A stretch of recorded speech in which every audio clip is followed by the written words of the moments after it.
আপনি কেন একজন মানুষকে দাওয়াত দিয়ে এক প্লেট খাবারের বিনিময়ে 1000 টাকা নিচ্ছেন, 500 টাকা নিচ্ছেন? আপনার কি লজ্জা লাগে না? আপনি কেন টেবিল বসিয়েছেন? এই কথাগুলো আমাদের সম্ভ্রান্ত ব্যক্তিরা বলা দরকার। তুমি কেন টেবিল বসিয়েছো? তার মানে তুমি ধান্দাবাজি করতে বসিয়েছো? তুমি আমাকে দাওয়াত দিছো খাওয়ানোর জন্য, টেবিল বসাইছো কেন?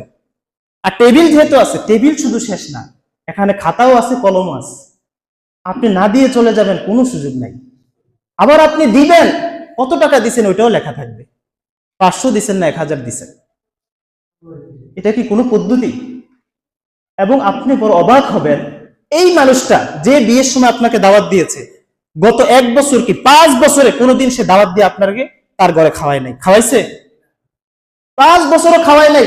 তো আজকে কেন বিয়ের সময় তোমার এত দরদ লেগে গেল আমাকে 1 প্লেট খাবার খাওয়ানো? হ্যাঁ, তোমার দরদ লাগছে, আমি যাবো, খাবো, টেবিল বসাইছো কেন? সিস্টেম হলো আমি চাইয়া নিব না। আমি তো বলি যে যারা টেবিল বসায় টাকা নেয়, ওই ভিক্ষুক, রাস্তার ভিক্ষুকের চেয়ে এগুলো খারাপ, এগুলো ভিক্ষুকের চেয়ে নিকৃষ্ট।